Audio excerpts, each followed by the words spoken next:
Bonjour mesdames, messieurs, bienvenue au programme Bâtir de nouvelles villes. C'est programme de communication initié pour communiquer sur les projets d'extension de la nouvelle ville de Kinshasa.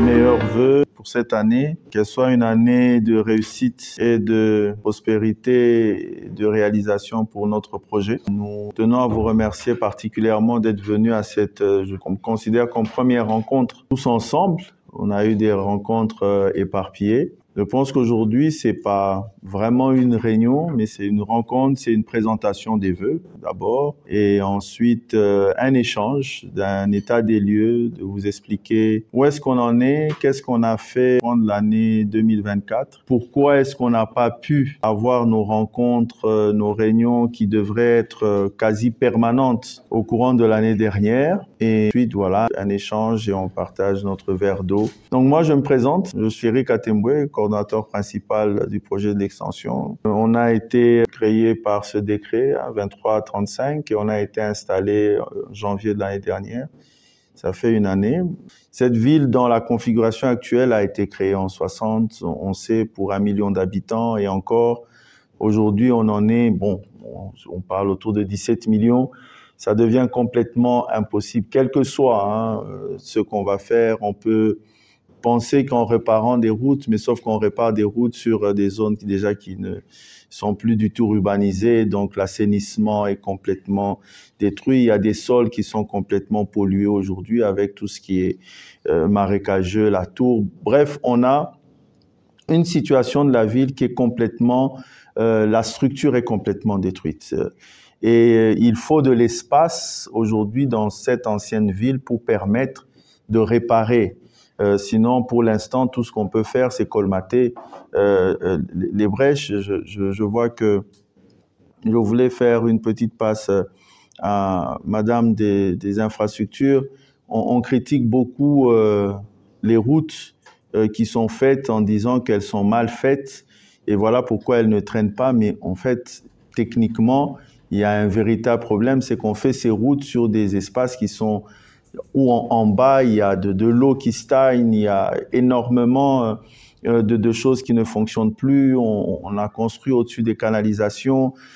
Donc, des routes qui devraient faire 10 ans ne feront que 2 ans parce qu'il y a des remontées d'eau. Bref, la structure de Kinshasa aujourd'hui ne peut s'améliorer de façon évidente et fondamentale qu'à partir de l'instant où on a un espace pour pouvoir respirer. Et donc, à partir de cet instant, le projet de l'extension de la ville de Kinshasa n'est plus une question d'option ou de réflexion. Que ce soit avec nous ou que ce soit plus tard avec d'autres personnes, ça devrait se faire. Et si l'État ne prend pas ses responsabilités de préparer justement les zones, d'aller en anticipation, eh bien, ça sera pire parce que la population est comme dans une cocotte, elle va quand même continuer à partir là-bas et en s'installant de façon tout à fait hasardeuse. Et cela va créer encore des situations beaucoup plus catastrophiques que ceux que nous vivons. Ce projet était au départ prévu pour démarrer en octobre, le 29 octobre. On l'espérait démarrer le 29 octobre. Malheureusement, on n'a pas pu. Et donc, on espère, on pense le démarrer dans ce premier trimestre. Alors, dans tout ce travail qui a été fait, on a pu épingler 4 projets qui sont prêts à démarrer aujourd'hui. Je l'ai dit tout à l'heure, la cité industrielle qui est prête à démarrer. Deuxièmement, on a le projet de la plateforme hospitalière qui est pour nous, qui devait être un des premiers projets. La plateforme hospitalière avec le premier centre d'oncologie en RDC.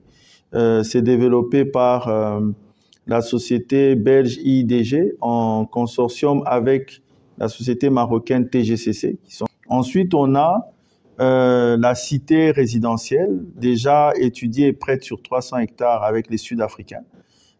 qui était prêt déjà aussi à démarrer avec toutes les dernières levées topographiques sur terrain pour aller sur 300 hectares. C'est déjà prêt. Et le quatrième projet, c'est un projet connexe, mais très important, que nous appelons transport fluvial, qu'on a essayé de développer une sorte de destination Maluku, afin de pouvoir encourager les gens d'aller vers Maluku plus facilement que par le boulevard Lumumba. Et là, ce sont des développeurs congolais qui avaient conçu ce projet depuis très longtemps et qui n'arrivaient pas à le matérialiser. C'est un très bon projet qui démarre avec 22 bateaux, avec 3 mini-ports et 15 débarcadères dans les différents quartiers. Ça, ce sont les 4 projets avec lesquels nous sommes prêts à démarrer tout de suite, à partir de l'instant où les actes administratifs sont pris de l'autre côté. Voilà un peu ce que je peux dire sur le projet, sur l'historique, comment on en est, où on en est. Je vous remercie.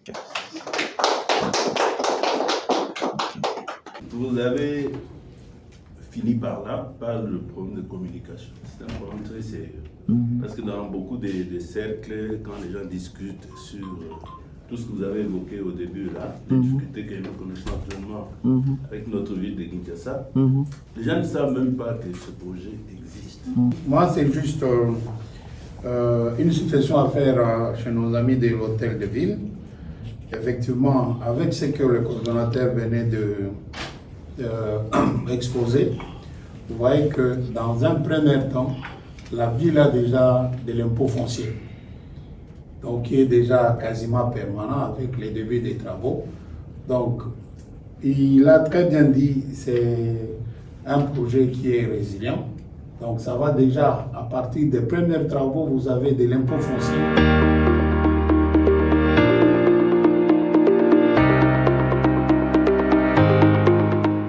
Oui, nos impressions sont bonnes.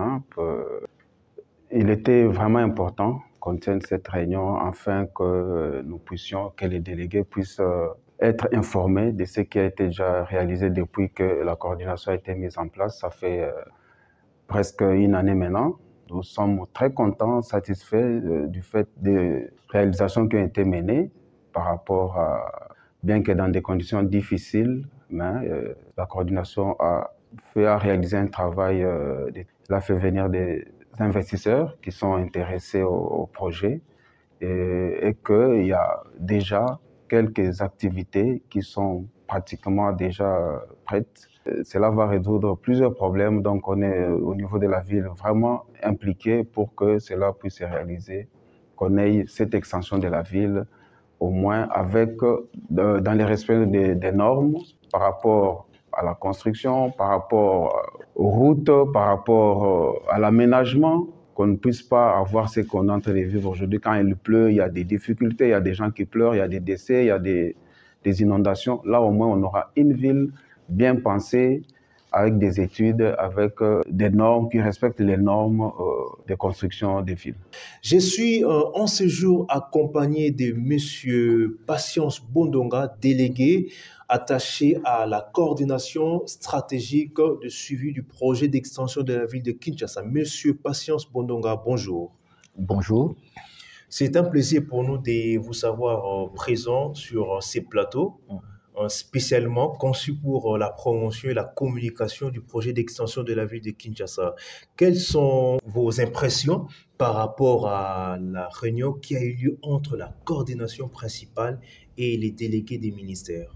En tout cas, je ne peux que me réjouir. Je remercie la coordination permanente de nous avoir associés aujourd'hui à cet exercice. La coordination existe, a été créée depuis bientôt une année, mise en place au mois de janvier. Et en une année, la coordination a eu à travailler difficilement, sans les soutiens logistiques et financiers des institutions qui ont décidé de la mise en place de ce projet. Mais malgré cette année très difficile, la coordination a mis en place beaucoup de bons projets. Il y a eu une feuille de route, une note conceptuelle, des rencontres avec différents partenaires qui se sont montrés intéressés dans la mise en œuvre de ce grand projet. Nous avons un espace où l'ensemble des activités ne sont concentrées qu'en un seul endroit. Et donc, aménager Kinshasa nécessitera de planifier et d'étendre les différentes activités en les positionnant très bien. Parfait. Il faut effectivement l'engagement du chef de l'État pour changer Kinshasa. Nous venons de suivre M. Patience Bondonga qui a parlé sur l'importance d'avoir une ville qui s'étend vers la partie, sur sa partie est. Alors, ceci étant, nous allons finir avec ces programmes aujourd'hui et nous vous donnons rendez-vous pour un prochain numéro. Merci.